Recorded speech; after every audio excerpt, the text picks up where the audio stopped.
Karl von क्लॉज़विट्ज़ की प्रसिद्ध पुस्तक ऑन वॉर की समरी। युद्ध राजनीति का एक उपकरण है। क्लॉज़विट्ज़ के अनुसार युद्ध अपने आप में एक अंत नहीं है, बल्कि राजनीतिक उद्देश्यों को प्राप्त करने का एक साधन है। यह राजनीति की निरंतरता है, लेकिन अन्य तरीकों से।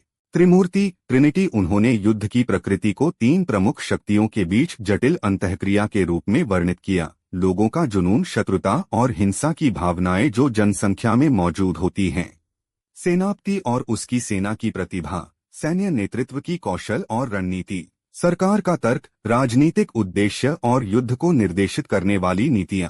घर्षण फ्रिक्शन। क्लॉज़विट्ज़ इस बात पर जोर देते हैं कि युद्ध वास्तविक दुनिया में कभी भी योजना के अनुसार नहीं होता है।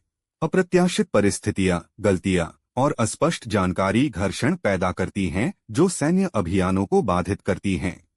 केंद्र बिंदु, सेंटर ऑफ ग्रेविटी। यह वह महत्वपूर्ण शक्ति या कमजोरी है जिसे पराजित करने या बचाने के लिए सभी प्रयास केंद्रित होने चाहिए।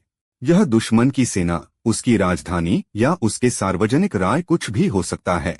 सीमित और पूर्ण युद्ध। क्लॉज़विट्ज़ ने युद्ध के दो आदर्श प्रकारों के बीच अंतर किया। सीमित युद्ध विशिष्ट राजनीतिक लक्ष्यों के लिए लड़े जाते हैं, जबकि पूर्ण युद्ध का उद्देश्य दुश्मन को पूरी तरह से पराजित करना होता है। वास्तविक युद्ध अक्सर इन दोनों के बीच कहीं होते हैं।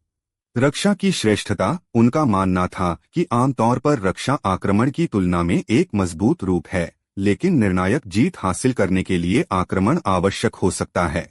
ऑन वॉर एक गहन और जटिल कृति है, और इन मुख्य अवधारणाओं को समझकर आप इसके कुछ महत्वपूर्ण विचारों को जान सकते हैं। यदि आप इस पुस्तक के बारे में और अधिक जानना चाहते हैं, तो आप इसके कुछ अंशों या इस पर